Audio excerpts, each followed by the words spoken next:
Taking the same approach as last time, we're going to look at the width of the teapot versus the height and just roughly mark out on the page where we want it to sit. So I'm going to look at the length. It comes to about there, from the tip of the pencil to about there on my, and then I'm going to turn it sideways and compare the height to the width. So I'd say that's between 2/3 and 3/4 of the height versus the width. So I'm going to put a couple of marks here. That's as far as my spout's going to go.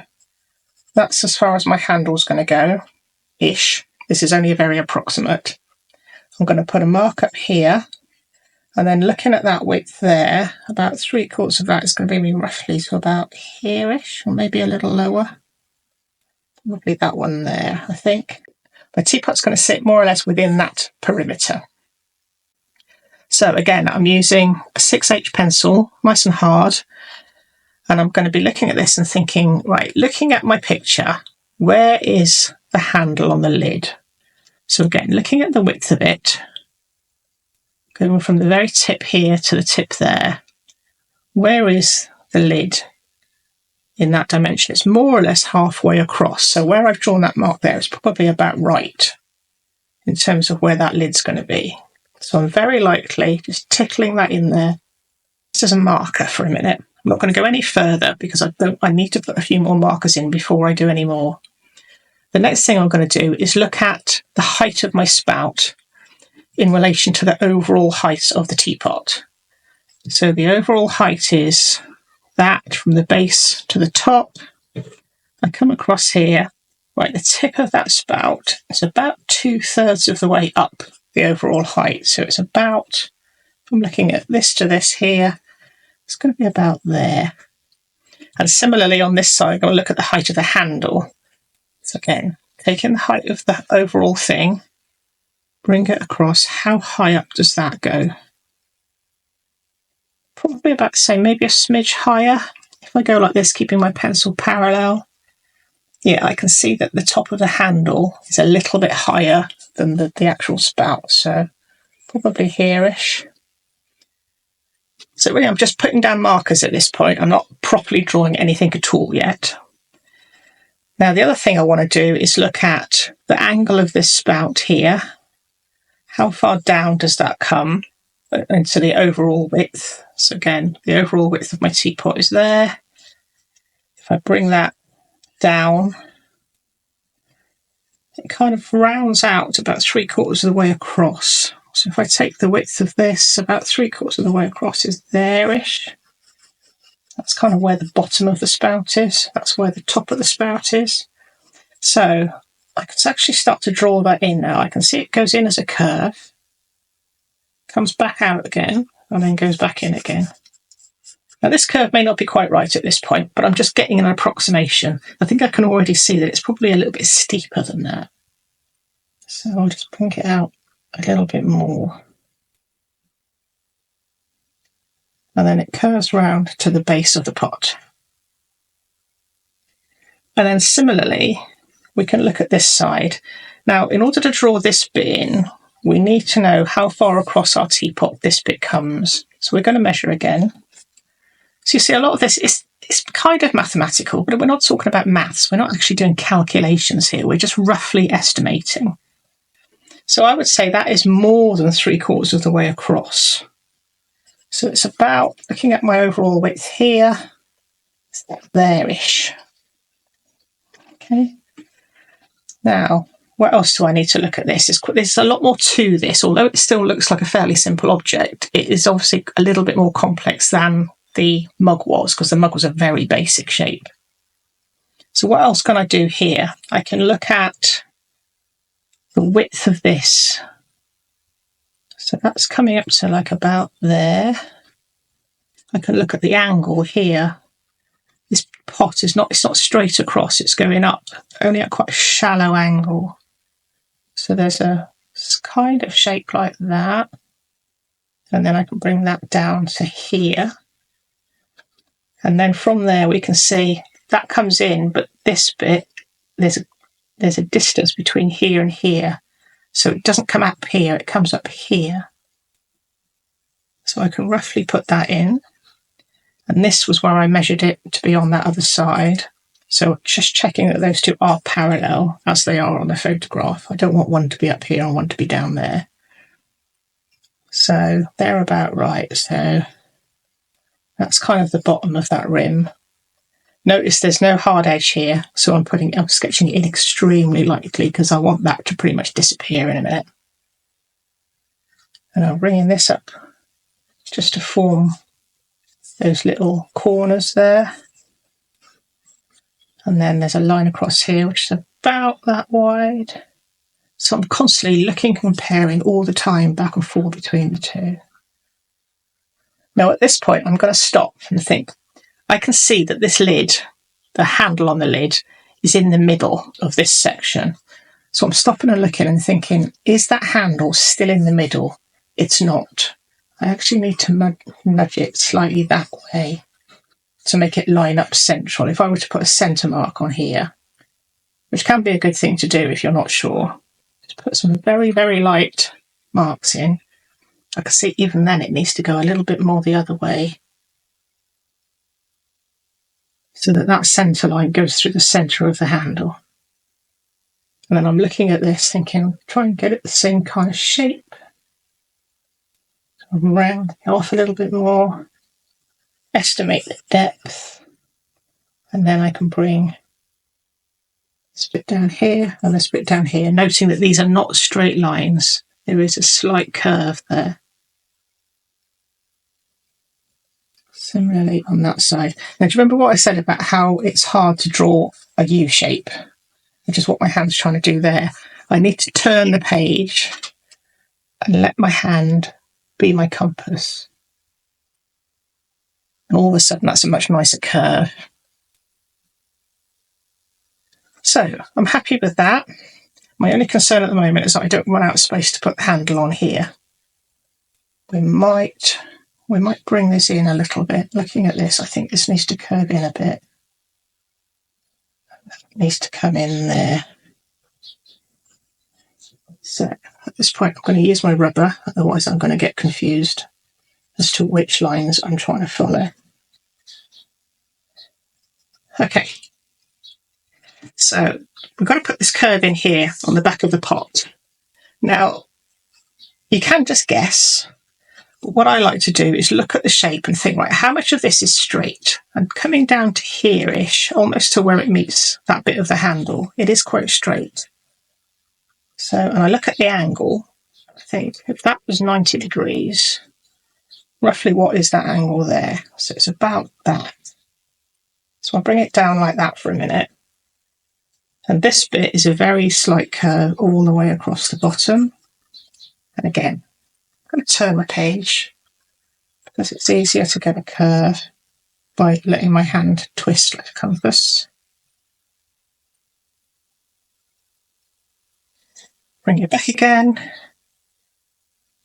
And then looking at this point here, it's not sharp corner, it's quite blended. So am I happy with that? No, I think it needs to come down a little bit.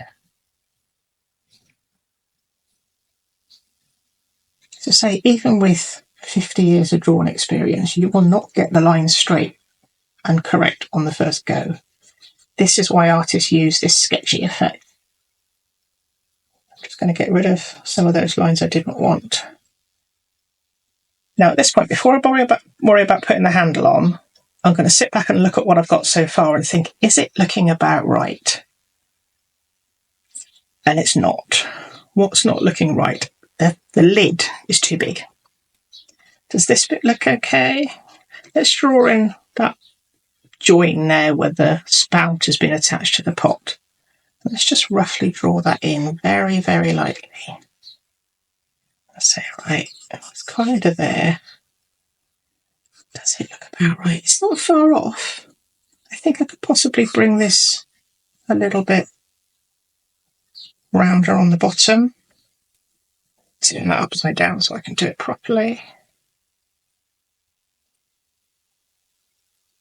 Get rid of that inner line.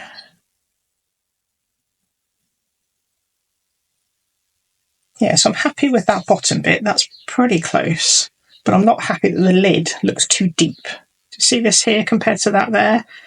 On their lid, this is only slightly bigger than the width of the handle, and mine, or the height of the handle, mine is significantly deeper, so that's not right. So what I'm going to do is bring that down into a softer arch. Get rid of that. Still want to keep that centre line a minute. In fact, it kind of curves here and then it goes quite straight, and then curves down just at the bottom end. Yeah, so that's getting closer. I'm happy with that. Now, because I've got my centre line there, I can put my handle back on. And again, I'm just roughly estimating the size of it, making sure that this time I go a little higher so that this is slightly deeper than this.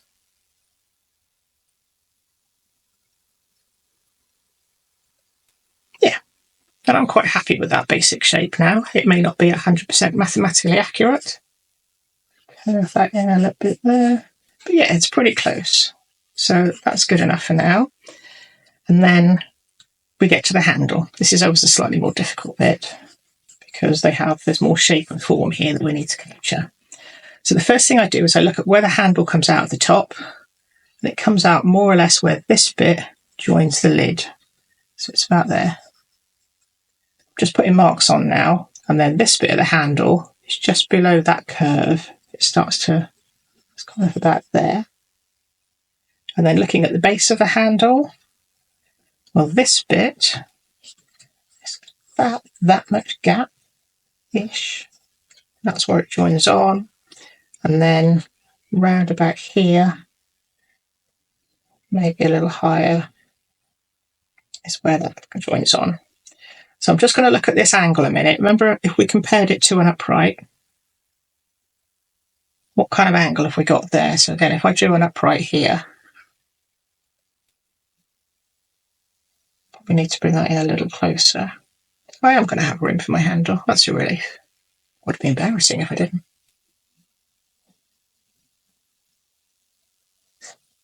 So obviously we're not going to put that line in, but it's just saying, right, so that angle there is about the same as on the picture. This one here actually comes in to quite a steep curve there. If you look at, this is a prime example of looking at negative shapes. So we're not just looking at the shape of the handle, we're looking at the shape of this gap through the handle and making sure that our shape on here is the same shape as what's on there. And then we can follow that round, bring it round into a nice curve. That should be fairly close.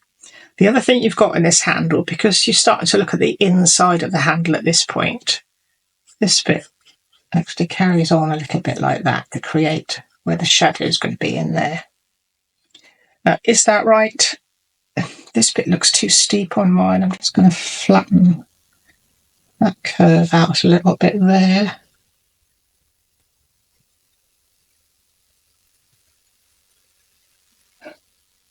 Yeah, as we said yesterday, if you're doing this with the purposes of drawing your objects so that you can paint them, this is probably enough.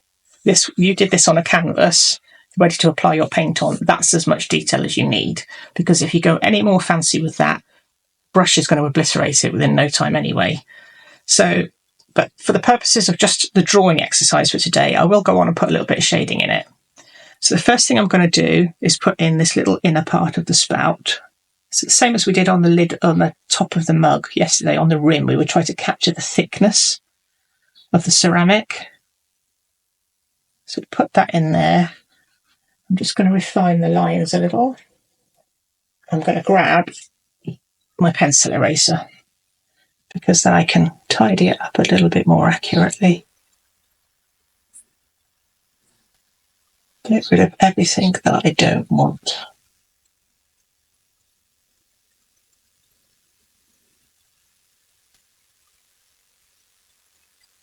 Just trying to get rid of those markers that we put in because we don't need them. Get rid of any hesitant sketchy marks. Okay, that'll do. So now I can start to go in with my softer pencil. I'm going back in with my 8B again. I say it doesn't really matter whether it's an HB or an 8B or 4B or whatever. Just pick a softish one that will actually give you some decent darkness. So we can go back in here, darken the inside of that spout, which feathers off in that direction. And then we've got a really dark section along here. Although the teapot is white, you can see it's picked up quite a strong shadow there because of the lighting. So we can go in using the pencil on its side, try and capture that. And as I come away, I'm using slightly less pressure. Not much pressure going on anyway, but slightly less, so that you're tickling it so you're barely touching the paper at all. And that's what gives you that nice graduation from dark to light. And then I just want to crisp up that edge a little bit, so I will go back in with the point. And then coming up against that point, I'm not as flat as I was just now, but I'm not completely on the point either. I'm kind of at almost a, I don't know, maybe a 30-degree angle. Now, I've gone over the line a little bit there. Don't worry if that happens, because we're still not putting much graphite on. We can just rub that out. So if you get a little mistake like that and you've got your pencil eraser, just use the eraser to clean up the edge. There we go. So this grey actually comes to about here. You can see there's a very slight highlight. I don't know if the camera's picking it up, but there's a very slight white highlight down the middle there. So I will take out the pencil just a little bit further by shading on the edge.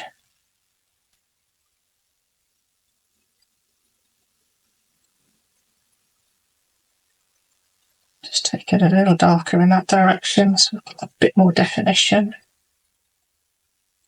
So whether you're doing this as a drawing or whether you're doing it at the painting stage, you're still going to need to get the shadows in if you want your objects to look realistic. That's enough for now. We're not going to go any further than that for a second. Where else can I put some shading in? Well, I can put some shading in here, and I can also fix the shape of that slightly more, just to give it a little bit more of a curve. And again, take my pencil on the side, and just very gently tickle that shading in there.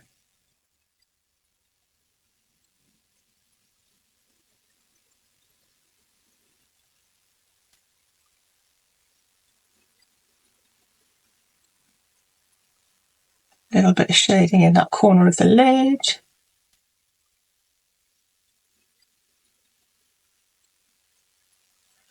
There's some shading here. If you notice, it goes up just up to about that point. So we don't want to take it all the way around, because that's what's helping us know that there's a straight edge on this lid and then a curved top. Putting the shading in like this is informing the eye to what the shape is. It's a very slight shade on this side, and there's actually a little white highlight there. So we'll work around that, just leaving that little bit of space.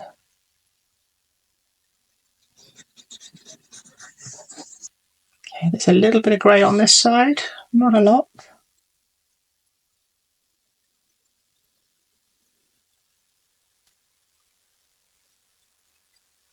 Keeping that quite light, a little darker over here. And at this point, we've got, again, what we call a disappearing edge, a lost edge, where you've got some grey to here, you've got some grey to here, but at this point, they virtually merge together.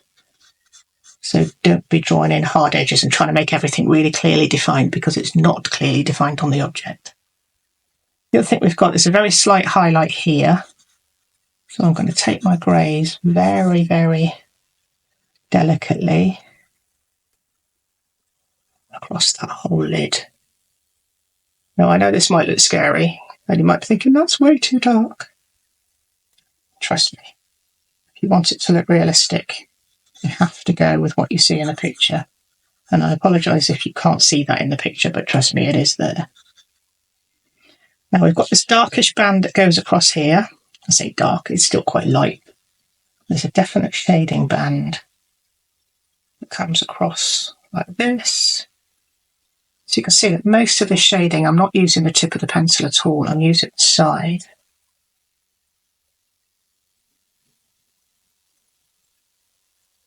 So that creates a band across here. It's a little darker on this edge.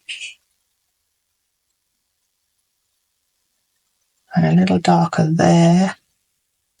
And a little darker on this side. So again, minimal pressure. I'm just going over it more than once to allow the graphite to build up.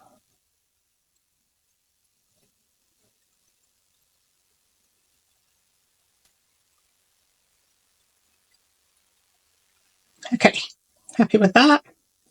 Looking at the handle, there's a little bit of grey that comes here and softens in that direction. So I need to have a neat edge there, so I have to use the tip, but very, very lightly, because I do not want any hard lines. And then it comes up in this direction. It comes down in the direction of the handle. Comes down. There's very light grey down to that point.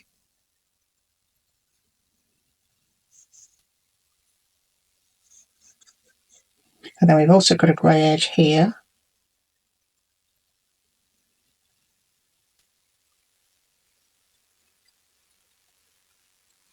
And this grey actually comes out further. It comes out almost to meet this edge. Now I can see at this point I'm going to have to go back in with my eraser and cut this whiter highlight back in again. There's a little bit of greyness just there. Very, very, very light. And then there's this dark point here where there's quite a dark definition where this bit of the handle curves over.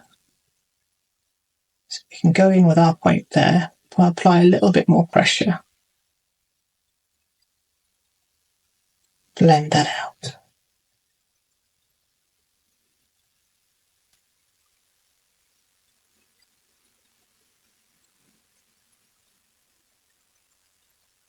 Okay, that'll do for a second. We will come back and do a bit more on that. We also need to look at this shadow that's coming around the base.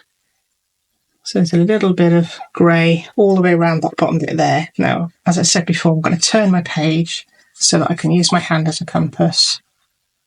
And I'm just going to use the edge of my pencil to sketch that in.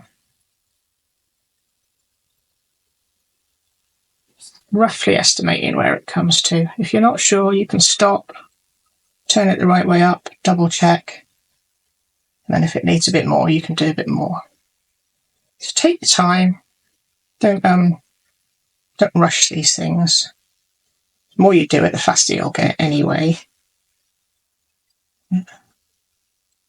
So that gives us that soft curve on the bottom. Step that back upside down. Does that look about right? No, I need to go up higher, especially on this side. There's actually quite a lot of shadow here. So I need to take it up to there-ish. And also, while I'm at it, I can see that this whole side of this bit of teapot is darker there than it is on that side.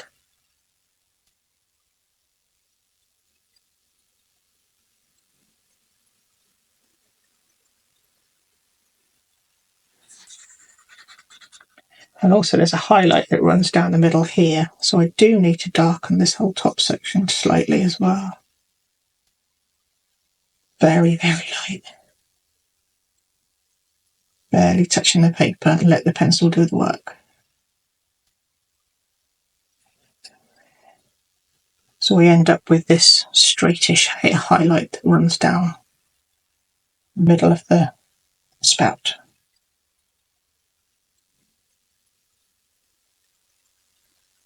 Okay, is there anything else I want to add at this stage? I want to just bring that greyness up there just very slightly.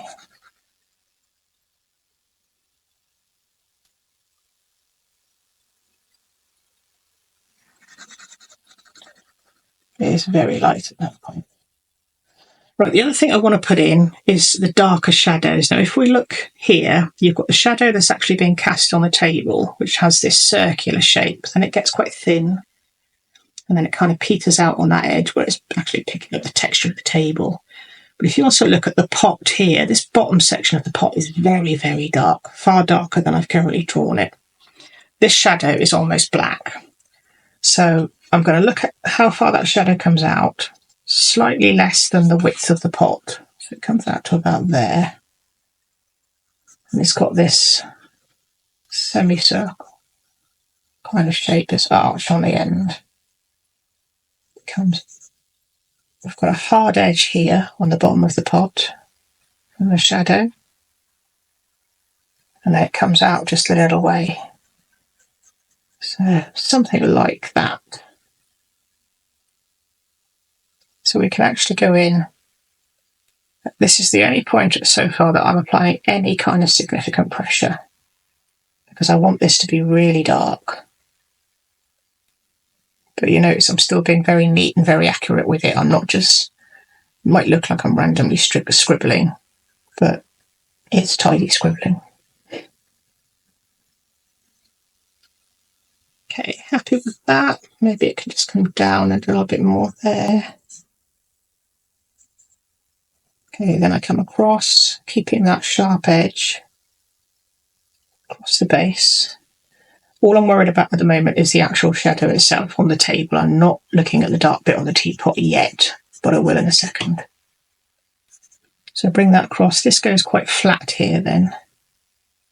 We're bringing our shadow across in a straight line. And then it comes out halfway-ish along the length of the teapot, and then it starts to peter out. So, and it goes up to about there. So all the time I'm doing this, constantly comparing between the two. So I've just got to turn this a minute to allow my hand to get in the right angle. I've got this ledge on the desk which stops things sliding on the floor, which is all very well, but sometimes it gets in the way. So I don't want this to look too liney, so I'm still on the edge of my pencil, but not 100% flat, because that would give me too much mark. But I'm applying it with significantly more pressure than I was when I was doing all the stuff up there, because up there I was sometimes barely touching the paper. Okay, so now we've got that nice dark shadow on the bottom. And the other thing we need to look at is this dark shadow along here on the actual pot itself, where this bit is almost black. And again, we've got a lost edge here where the darkness of the pot meets the darkness of the shadow, and you can't actually see the definition in between. So don't be afraid to do that, because that's what makes it much more realistic. So that shadow comes up to about here. And then it gets darker in that direction, fades out a bit more there.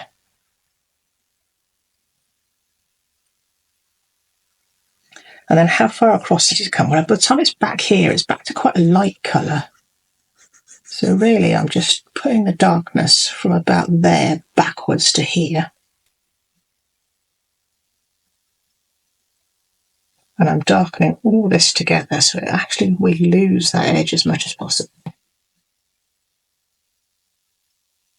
Now, again, I'm working in a U shape, which is not natural for my hand. So I'm going to turn it over so I can blend this out using my hand as a compass again.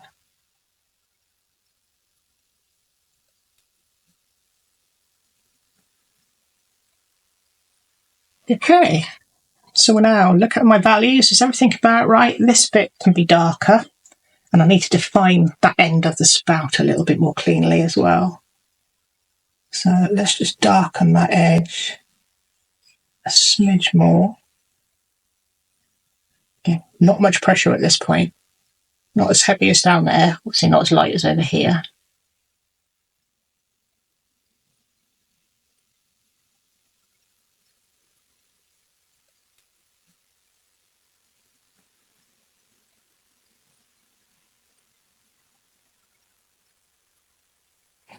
And then with my spout, I need to clean up this area here. So I'm going to go back in with my pencil eraser.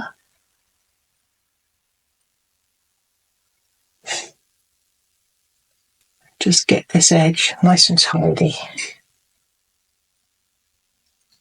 So we have a nice crisp line there that gives you that pointy part of the spout. And I'm just going to put in a very delicate line here. That's too high. Let's just do that again. There's a line there that comes very close to the edge. Bring it out in that direction.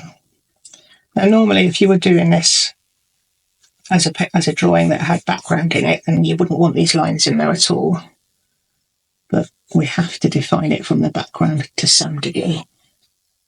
Okay, so that's looking reasonable. The only other thing you can do at this point is, if you want, you can use your fingers or you can use a smudger to smudge things. I would say for big areas like this, use your finger, because it'll smudge the graphite just as well, but without giving you too much smudging, which is what you can get with a smudger. And I'll show you the difference in a moment. So I just want to soften that. Now, not everybody likes to do this. You know, some people like to just leave the pencil marks and let it look like a sketch, and that's fine too. It's whatever you prefer.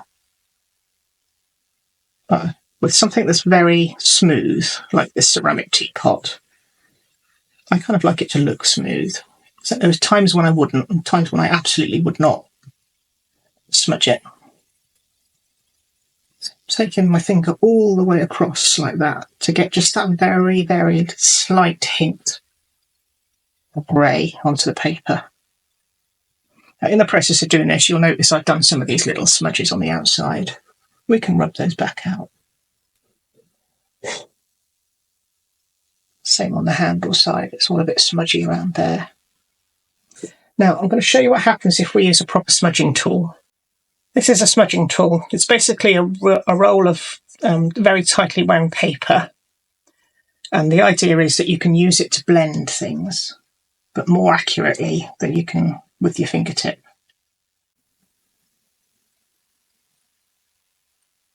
Okay. So much softened how that looks compared to this bit down here where it's still quite grainy.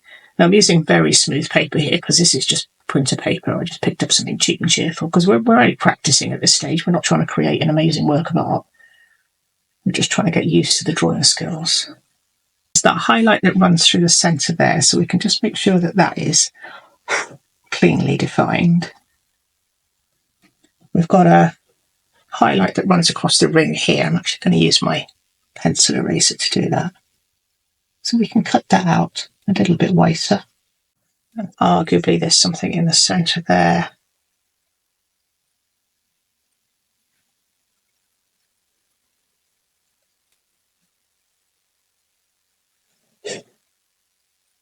So, there we have a reasonably accurate representation of the teapot. If you're painting a teapot, you obviously don't need to go to this extent of shading everything in. We always look and spot things after the fact, don't we? But doing this exercise right through to this extent is extremely good practice for honing your drawing skills and making you therefore a better painter. So we're going to tackle something a little bit more complex next time. I hope you've enjoyed this one and found it useful, being able to actually see it up close and in detail. And if you've got any questions, then let me know. Thank you for watching. I hope you've now got a drawing that looks reasonably like a teapot. If you need to, do it again. Hit pause and rewind as many times as you need to. This video is here for the long term, so if you need to come back to it and try again later on, you can do. I'll see you in video 3, which is the daffodil.